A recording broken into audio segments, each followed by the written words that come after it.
Hello friends, today in this video I'm going to be walking through how to add best sellers in Wix. But before getting started this video, make sure to subscribe. How to 1 minute.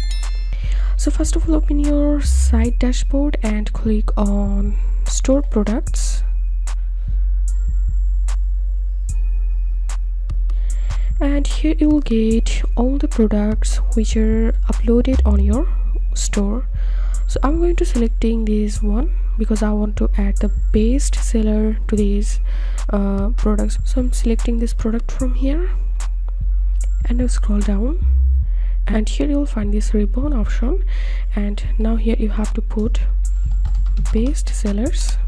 So type here B and it will suggest you to best seller. So select best seller from here and click on save.